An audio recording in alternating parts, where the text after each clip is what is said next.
Hello friends, welcome back to the channel GGS IPU admissions simplified.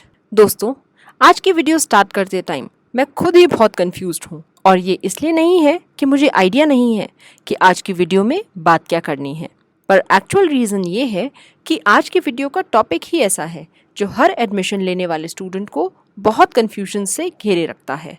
School के बाद हमारी life का एक नया फेज स्टार्ट होता है जिसमें हम नई होप्स, एस्पिरेशंस और ड्रीम्स के साथ एंटर करते हैं। पर आज वीडियो हम एक स्टेप पहले से स्टार्ट करेंगे जो है IPU यूनिवर्सिटी के एडमिशन प्रोसेस का एक बहुत ही crucial step, that is choice filling and counselling.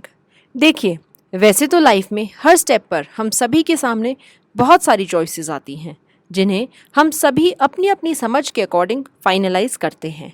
यही चॉइसेस हैं जो हमारी पूरी लाइफ की जर्नी डिसाइड करती हैं।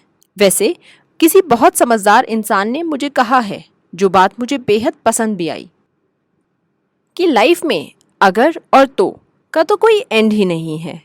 अगर मैंने ऐसा कर लिया होता तो वैसा हो जाता, अगर मैं वहाँ चला जाता तो मुझे ऐसा मिल जाता, जैसी अनलिमिटेड पॉसिबिलिटीज़ हैं।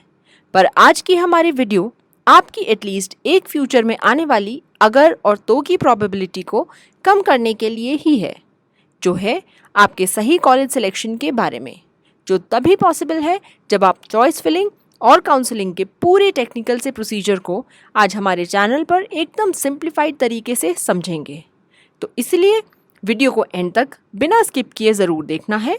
और वैसे अब आप अगर सोच रहे होंगे कि वो समझदार इंसान कौन है जिसने मुझे अगर और तो का कंसेप्ट समझाया, तो जी वो मैं खुद ही हूँ, बस कभी घमंड नहीं किया मैंने। IPU के पूरे एडमिशन प्रोसेस के कई स्टेप से गुजरने के बाद ही आपका एडमिशन कंफर्मेशन स्टेप तक पहुंचता है। हमारी पिछली वीडियोस में पूरा एडमिशन प्रोसेस एक्सप्लेन्ड भी है। आपकी रेफरेंस के लिए वीडियोस का लिंक डिस्क्रिप्शन में हमने मेंशन कर भी दिया है। वैसे ब्रीफ में मेंशन करूं तो सबसे पहला स्टेप रहता है एप्लीकेशन फॉर्म फिल करने का, जो 1200 रुपये की रजिस्ट्रेशन फीस देके आप ऑनलाइन ही फिल कर सकते हैं। एप्लीकेशन फॉर्म फिलिंग के बाद नेक्स्ट स्टेप हमारा एडमिट कार्ड आने का होता है, जिसके बाद डेजिग्नेटेड सेंटर्स पे हमें एंट्रेंस एग्ज़ाम देना होता है और रिजल्ट के बाद हमारी रैंक्स हमें मिलती है। अब यहाँ तक तो सिचुएशन फिर भी हमारे कंट्रोल में रहती है। इसके बाद तो अगर मैं साफ शब्दों में कहूँ, वेट एंड वॉच वाली सिचुएशन ही है, क्योंकि नेक्स्ट स्टेप रहता है one of the most confusing, counselling और चॉइस फिलिंग का। एंट्रेंस एग्ज़ाम के बाद जब यूनिवर्सिटी काउंसलिंग के लिए नोटिफाई करेगी तो सभी क्वालिफाइंग स्टूडेंट्स को काउंसलिंग में पार्टिसिपेशन के लिए काउंसलिंग फॉर्म फिल करना होगा, जो ऑनलाइन पोर्टल से ही होगा। The fees would be 1000 rupees. Counselling notify होने के बाद नेक्स्ट स्टेप चॉइस फिलिंग का रहता है, जिसमें जो भी अवेलेबल कॉलेजेस IPU के अंडर आते हैं और आपका चोजन कोर्स प्रोवाइड करते हैं, उनकी आपको प्रेफरेंस सबमिट करनी होगी।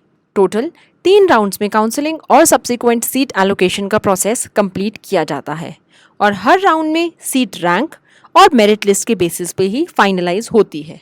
अगर आपकी रैंक के अकॉर्डिंग फर्स्ट राउंड में आपको सीट अलॉट ना हो तो भी चिंता की कोई बात नहीं है, क्योंकि आगे और भी राउंड्स में सीट्स अवेलेबल रहेंगी। अगर आपकी रैंक बहुत अच्छी हो और आपको फर्स्ट राउंड में ही सीट अलॉट हो जाती है, तब तो आप इमीडिएटली पार्टी की तैयारी शुरू कर लीजिए और मुझे बुलाना बिल्कुल मत भूलना। पर उससे पहले अगर आपको फर्स्ट राउंड में ही सीट अलॉट हो जाती है तो आपको यूनिवर्सिटी को 40,000 की पार्ट पेमेंट सबमिट करके अपनी सीट कंफर्म करानी है। याद रखिए कि अभी भी आपका एडमिशन प्रोविजनल ही है और ये सिर्फ स्टूडेंट्स की तरफ से विलिंगनेस का कंफर्मेशन होता है, वो फिलहाल अपनी अलॉटेड सीट के लिए देता है। इसके बाद भी नेक्स्ट राउंड में आपके पास सीट अपग्रेडेशन का ऑप्शन अवेलेबल रहता है। ये भी मैं मेंशन कर दूं कि 40,000 की फ़ी पेमेंट आपको सिर्फ एक ही बार करनी है। हर राउंड में सीट कंफर्मेशन का यही सेम प्रोसेस रहता है और जिस भी राउंड में आप अलॉटेड सीट से सेटिस्फाई हो जाए तो आप उसे फ्रीज करा सकते हैं, वरना वैसे तो ऑटोमेटिकली वो फ्लोट ऑप्शन पे रहता ही है। फिर भी बेटर है कि आप ऑनलाइन पोर्टल पे जाके फ्लोट बटन क्लिक ज़रूर कर दें। फ्लोट ऑप्शन से स्टूडेंट अपनी अलॉटेड सीट को एक्सेप्ट तो करता है, साथ ही नेक्स्ट राउंड्स में बेटर सीट अवेलेबल होने पर उसे अपग्रेड करके फ्रीज भी करा सकते हैं। यहाँ याद रखिए कि वो स्टूडेंट्स जो अपनी सीट फ्लोट रखते हैं और अगले राउंड में कोई बेटर सीट उन्हें मिल जाती है तो उनकी पिछली सीट इस केस में ऑटोमेटिकली कैंसिल हो जाती है। ये भी ध्यान रखिए कि आपकी पिछली सीट तभी कैंसिल होगी जब आपको कोई बेटर सीट मिलेगी, नहीं तो आपकी पिछली सीट बिल्कुल सेफ एंड सिक्योर्ड है। लास्ट में तीनों राउंड्स के बाद जिस स्टूडेंट को जो भी कॉलेज अलॉट हुआ होगा उसमें पर्सनली विजिट करके आपको डॉक्यूमेंट्स रिक्वायर्ड, बैलेंस फीस जैसी सभी इंफॉर्मेशन मिल जाएंगी, जिसकी पूरी डिटेल भी आपको डिस्क्रिप्शन में मेंशन लिंक में अवेलेबल है।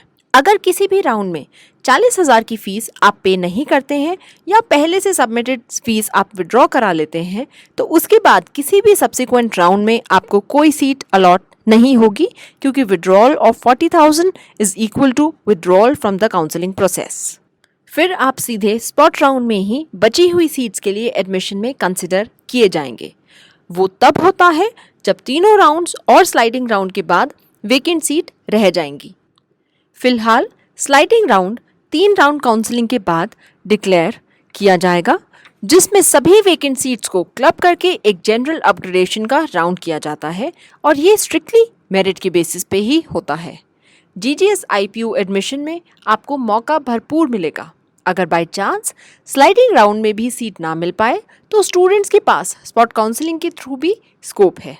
ये राउंड बेसिकली उन स्टूडेंट्स के लिए है जो पूरा प्रोसेस मिस कर गए हैं या फिर अपना ऑलरेडी अलॉटेड कॉलेज अब चेंज करना चाहते हैं या फिर एज अ फ्रेश एप्लीकेंट अब एग्जिस्टिंग वैकेंसीज के अगेंस्ट एडमिशन लेना चाहते हैं। स्पॉट काउंसलिंग में भी एडमिशन सिर्फ मेरिट के बेसिस पे ही होता है, जिसमें 5,000 की एडिशनल फीस दे के पार्टिसिपेशन किया जा सकता है। लास्ट और एब्सोल्युटली फाइनल ऑप्शन एमक्यू यानी मैनेजमेंट कोटा का रहता है। हर प्राइवेट कॉलेज में 10% सीट्स मैनेजमेंट कोटा के लिए रिजर्व्ड होती हैं, जिनमें एडमिशन लेने के लिए आपको कॉलेज जाकर ही बात करनी पड़ेगी। एमक्यू में भी एडमिशन के लिए 1200 की रजिस्ट्रेशन फीस देना, आईपीयू सीईटी में अपीयर होना और सीईटी क्वालिफाई करना ज़रूरी है। एक बात आपको और बता दें कि अपना यूज़र आईडी और पासवर्ड बिल्कुल कॉन्फिडेंशियल रखें और किसी के साथ भी शेयर ना करें, चाहे वो कोई कंसल्टेंट हो, टाउट हो या कॉलेज हो। किसी भी कंसल्टेंट या टाउट के बहकावे में बिल्कुल ना आए जो किसी भी तरह आपको आउट ऑफ द वे जाके एडमिशन अश्योर करे। आईपीयू में एडमिशन सिर्फ मेरिट के बेसिस पे ही होता है। सभी नोटिफिकेशंस भी आपको ऑनलाइन पोर्टल से ही मिल जाएंगी। उम्मीद है आज की हमारी वीडियो आपको हेल्प ज़रूर करेगी। अगर आपको ये वीडियो और स्टूडेंट्स को हेल्प करने की हमारी कोशिश पसंद आई हो तो इसे लाइक ज़रूर करें।